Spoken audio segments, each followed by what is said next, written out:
At the beginning of the story, we learn that between 1945 and 1962, the American government conducted 331 nuclear tests, spreading radiation across the region. Many nearby residents were affected, but the government still refuses to acknowledge this. Now, we see a gas station where an old man, holding a gun, is searching for a girl named Ruby. When he returns, he finds a bag placed outside the door. He shouts, saying he can't help anymore, then takes the bag inside. Inside the bag are a photograph of a couple, some jewelry, a cell phone, and a severed human body part. Just then, a car arrives at the gas station. Bob and Ethel are on their way to San Diego to celebrate their 25th wedding anniversary. Their children, Brenda and Bobby, are with them, along with their eldest daughter, Lynn, her husband, Doug, and their two dogs, Beauty and Beast. While Bob is refueling the car, the old man asks where they're headed, noting that very few tourists take this route. Bob responds that they're traveling through the desert on their way to San Diego. The old man warns that there's nothing worth seeing in the desert, but Bob and Ethel don't pay much attention. Meanwhile, someone steals a jacket from their car. The dogs start barking, and one of them runs inside the station. Lynn follows to retrieve it, but gets distracted by the bag on the table. She peeks inside and notices the stolen items. Just then, the old man enters and realizes she has seen his bag. Acting quickly, he steps outside and suggests a shortcut that could save them 2 hours on their way to San Diego. Trusting him, the family takes his advice and leaves. As they drive through the desert, Brenda seems uneasy. Doug and Brenda struggle with the van's air conditioning due to the extreme heat. Meanwhile, Ethel notices that the shortcut isn't marked on their map. Suddenly, sharp spikes emerge from the road, puncturing the car's tires. The vehicle crashes into a rock, but fortunately, everyone survives. Bob checks the car and sees that the axle is broken, making it impossible to continue. They assume the extreme heat caused the tires to burst. Suddenly, their two dogs escape from the van. Bobby runs after them, unaware that an unknown man is watching from a nearby hill. Doug tries to call for help, but there's no signal. Left with no other choice, Bob and Doug decide to split up and search for assistance. Before leaving, Bob retrieves a gun from the car and gives it to Bobby, instructing him to protect the others. As they leave, Lynn notices a reflection coming from a distant hill, but doesn't think much of it. Meanwhile, Brenda and Lynn set up a tent and prepare lunch. Their dogs continue barking aggressively at the hill. When Brenda opens the van's door, one of the dogs sprints away. Bobby chases after it again, but after searching for a while, he stumbles upon a trail of blood. Following it, he discovers that someone has brutally killed his dog, Beauty. Terrified, he starts running, but his foot slips and he falls into a ditch, losing consciousness. A girl named Ruby, wearing the stolen red jacket, finds him. She wants to help, but her brother, watching from above, orders her to leave him. Meanwhile, Doug has been walking for hours without finding help. Eventually, he comes across a massive ditch filled with abandoned, wrecked cars, some of them covered in blood. Confused about how so many vehicles ended up here, he searches through them and finds a teddy bear, which he takes for his daughter before moving forward. Bob arrives back at the gas station where he had earlier refueled. He drinks some water and looks for the old man who had given him the shortcut, but he's nowhere to be found. Bob tries to call for help, but the phone doesn't work. Then, his eyes land on the same bag on the table, the one filled with jewelry and severed human body parts. Suspicion creeps in as he realizes something is terribly wrong. He pulls out his gun, staying alert. In the next moment, he notices a wall covered with old newspapers detailing the nuclear tests. It finally hits him. His family has been lured into a deadly trap. Panicked, he rushes outside to leave, but suddenly hears a noise. Turning around, he sees the old man lying on the ground, drunk. Before Bob can react, the man suddenly shoots himself. Bob runs toward the car, firing his gun, but before he can get in, he sees another man already sitting inside. The man attacks him, beats him unconscious, and takes him to the mine. Meanwhile, Bobby is still lying unconscious, but Ruby remains by his side. On the other hand, Brenda searches for him, calling his name. Hearing her voice, Ruby quickly runs away. When Bobby finally regains consciousness, he finds himself inside the van. The others apply medicine to his wounds and ask how he fell, but no one knows what really happened. Suddenly, they hear movement outside the van. Bobby becomes alert and tells everyone to stay quiet. Then, he notices that his other dog has broken free from its chain and run off, making him even more anxious. At the same time, Doug returns empty-handed, revealing that the road ends just 5 kilometers ahead. He realizes the old man at the gas station lied to them. Tension rises as they realize Bob still hasn't returned. Doug suggests waiting a little longer before they go search for him. That night, everyone tries to sleep, but Bobby remains restless.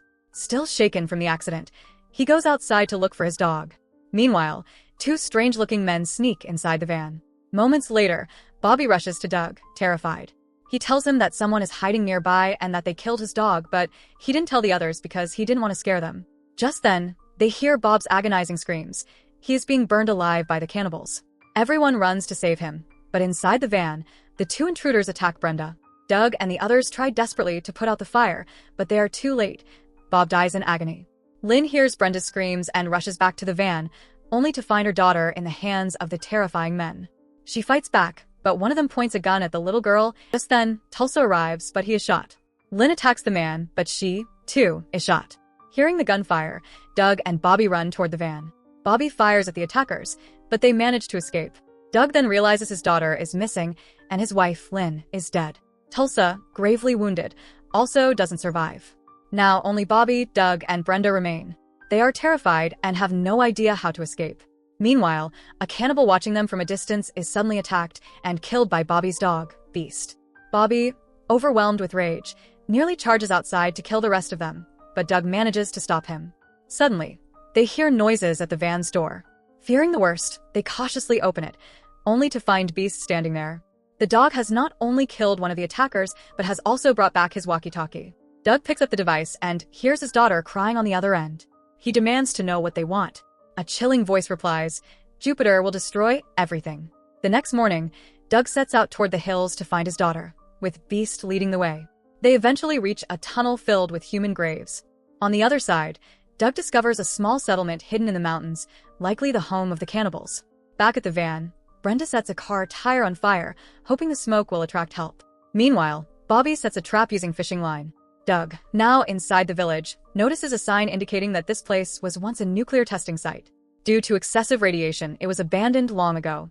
While searching, he spots a running generator behind one of the houses. Peering through a window, he sees his daughter inside. Suddenly, a monstrous man, covered in human skin, appears. Doug hides in a parked car, locking Beast inside for safety. He then cautiously enters the house, where he finds a strange woman watching TV.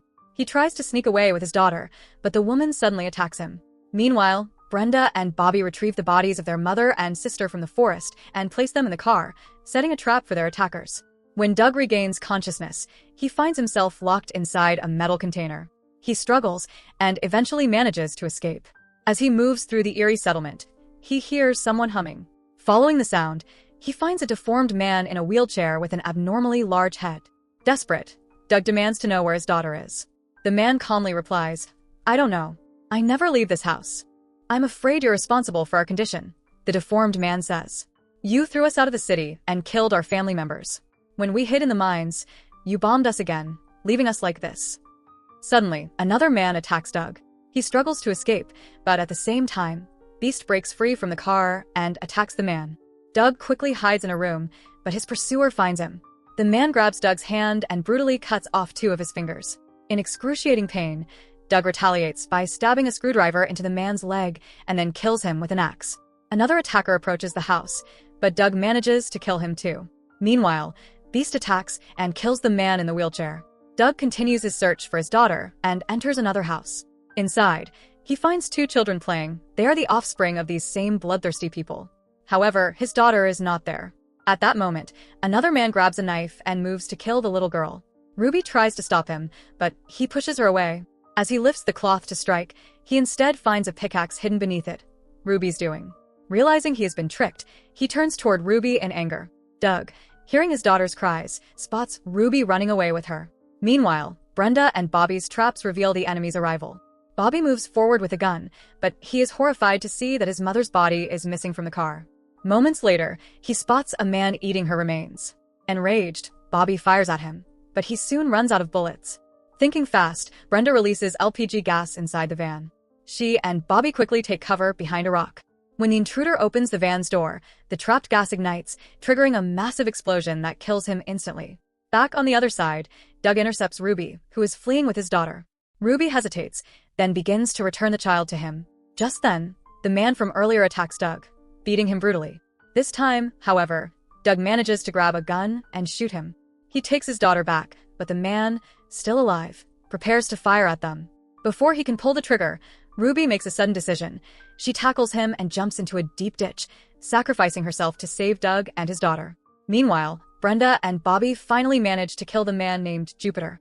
Shortly after, Doug returns with his daughter and Beast. Seeing Brenda and Bobby alive, he becomes emotional. The three of them embrace, relieved to have survived. However, as they catch their breath, the camera slowly pans to the top of a nearby hill.